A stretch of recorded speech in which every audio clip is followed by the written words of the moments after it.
Good morning, student. Today we read the topic of direct and indirect narration. To express words of a speaker is called narration. To express word of a speaker is called narration. Narration are two types. Direct and indirect, यानी कि एक तो होता है direct और एक होता है इनडायरेक्ट। डायरेक्ट की डेफिनेशन क्या है? In which the exact word without any change, यानी कि कोई चेंज न हो, of a speaker are put. जो डायरेक्ट की जो डेफिनेशन है वो क्या है? In which the exact word of a speaker are put। और indirect की definition है direct narration, the words spoken by the speaker are not exactly quoted but they are quoted after changing the person and the verb of the reported speech। Next है इसमें कुछ general rules of formation of direct and indirect, यानी कि direct को indirect में change करने के कुछ जनरल रूल हैं, उनको हम रीड करेंगे अभी।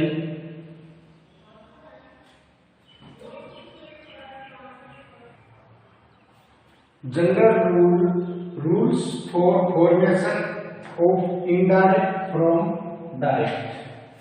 कुछ सामान्य नियम है इसकी फॉर्मेशन के संरचना की। फर्स्ट है indirected speech, inverted comma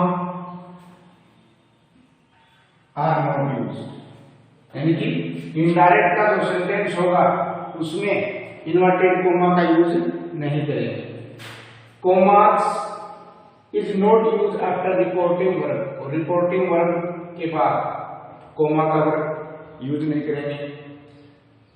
third है the tense of reporting verb does not change, reporting verb में चेंज नहीं होगा। If there is an object after reporting verb said to is changed into told। If there is an object after reporting verb, reporting verb में यदि reporting verb में said to के बाद में एक ऑब्जेक्ट है तो said to को किस में चेंज करेंगे? told में। Do not use to, लेकिन said to का told होगा, told to नहीं करेंगे, टोल्ड टू नहीं होगा, सिर्फ क्या होगा? टोल्ड होगा। If said is not followed by an object, said is to be written said, यानी कि अगर ऑब्जेक्ट सेड के बाद में कोई ऑब्जेक्ट नहीं दे रखा है या फिर सेंटेंस में सेड के बाद में कोई भी ऑब्जेक्ट नहीं आया है तो सेड का सेड ही रहेगा, न कि टोल्ड करेंगे। फोर है rule, we use conjunction such as that.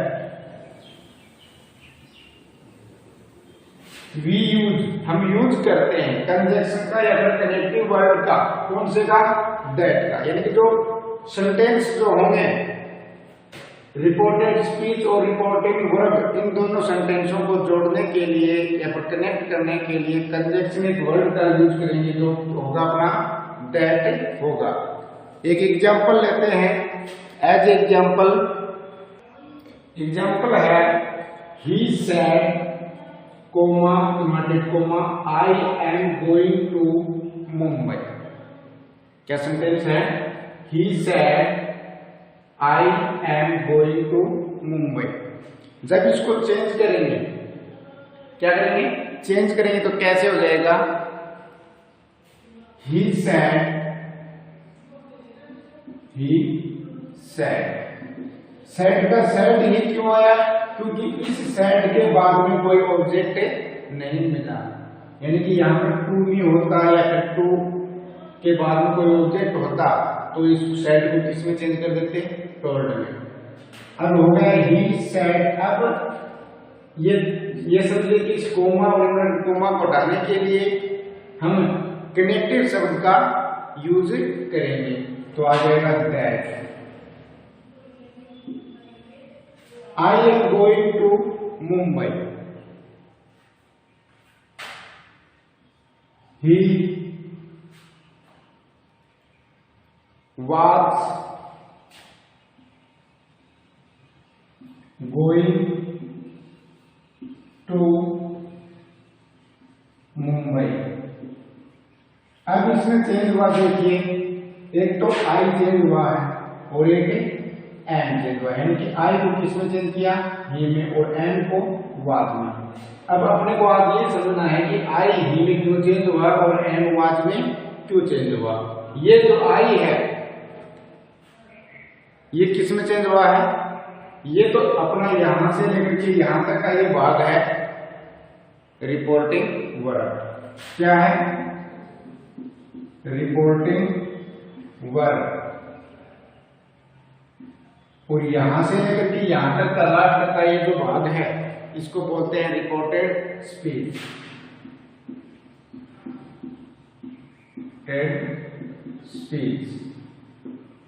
ठीक है। अब अपना एक नियम है, रूल फर्स्ट है कि रिपोर्टेड स्पीच यानी कि इन्वर्टेड कोमा के अंदर का भाग, यानी कि यहां भी इन्वर्टेड कोमा है, यहां भी इन्वर्टेड कोमा है। रिपोर्टेड स्पीच यानी कि इन्वर्टेड कोमा के अंदर का भाग के फर्स्ट पर्सन क्या है?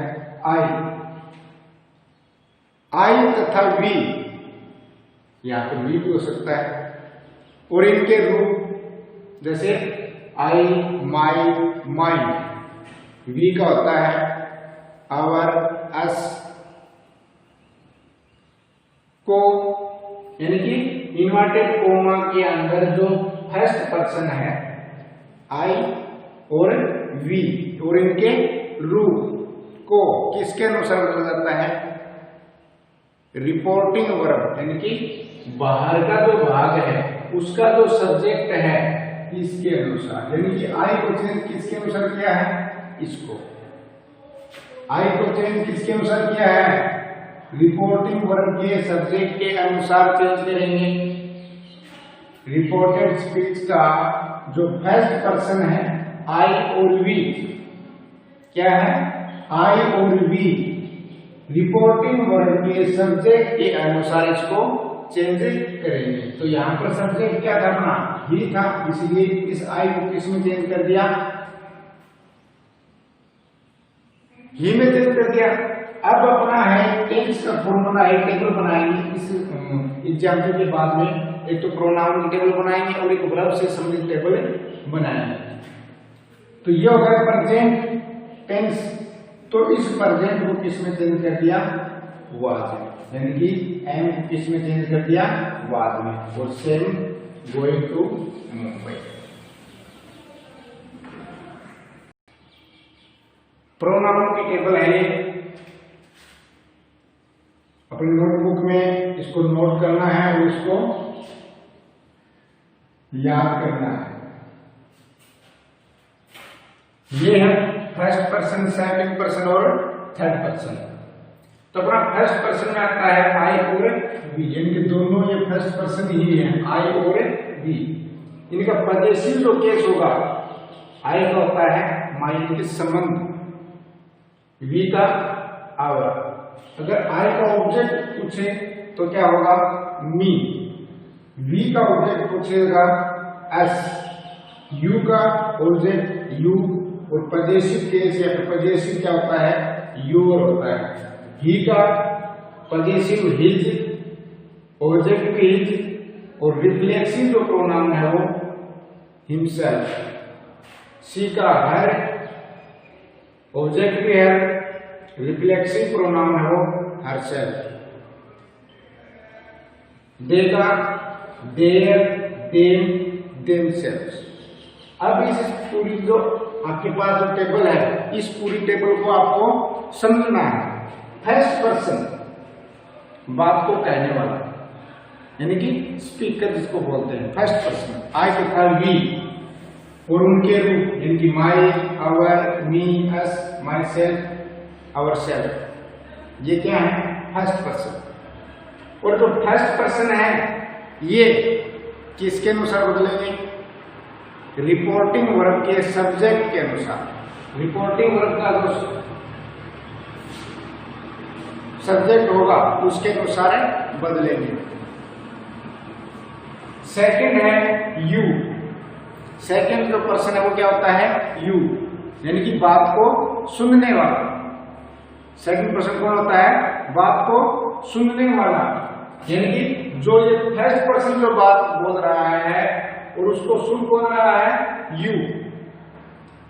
थर्ड पर्सन अपना है ही, सी और दे। ही, सी और दे। और जो सेकंड पर्सन जो है, सेकंड पर्सन चेंज किसके अनुसार होगा? रिपोर्टिंग वर्ब के ऑब्जेक्ट के अनुसार, यानी कि रिपोर्टिंग वर्ब। एक एग्जाम्पल लिखता हूं मैं, उसके अनुसार फिर समझना है इसको पूरे को। एग्जाम्पल है you say to me. You say to me I went to market.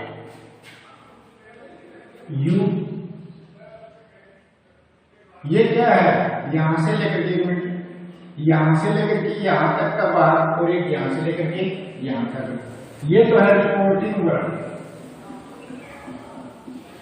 Reporting verb बोलते हैं इसको। क्या बोलते हैं? Reporting verb. दूसरा है यहां से लेकर के यहां तक, इसको बोलते हैं रिपोर्टेड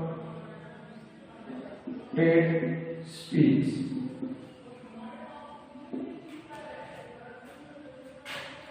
अब रिपोर्टिंग वर्ब का जो सब्जेक्ट है वो यू है। अब यहां पर क्या लिखा हुआ है? से टू मी। से किसमें चेंज होगा? टेल में। किसमें चेंज होगा? टेल में।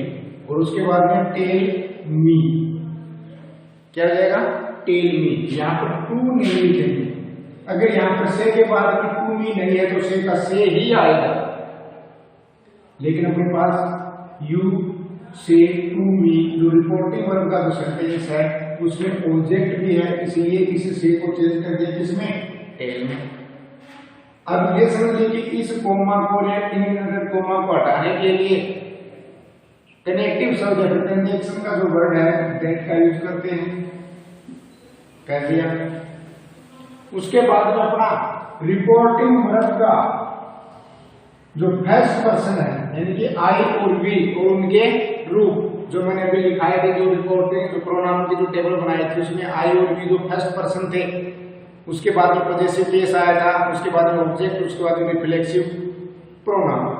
आई और वी के सारे रूप, माई, माइन, वी, आवर, अस, तो ये जो है आई किसके अनुसार बदलेगा?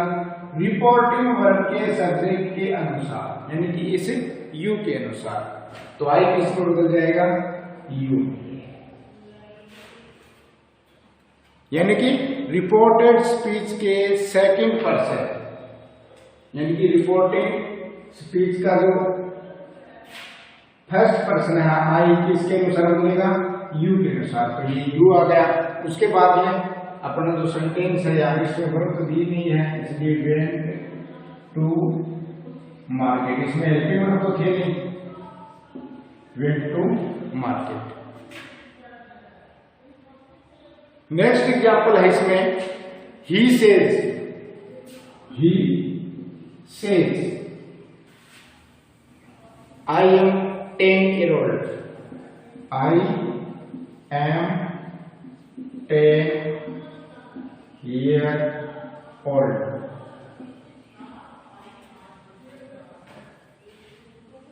10 years old।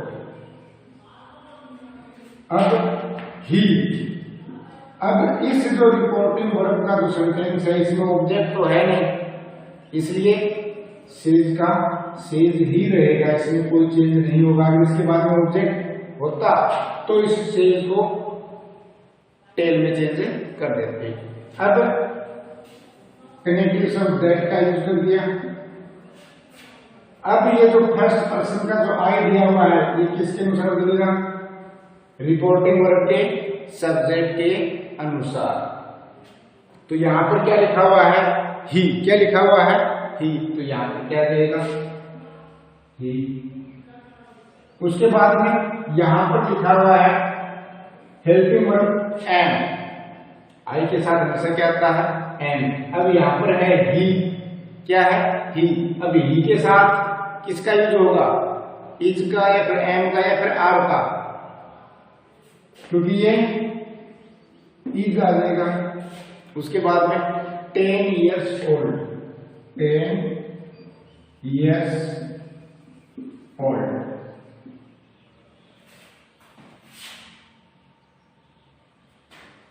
नेक्स्ट है अपना इसमें अगला चेंज ऑफ वर्ब, यानी कि वर्ब को चेंज करना।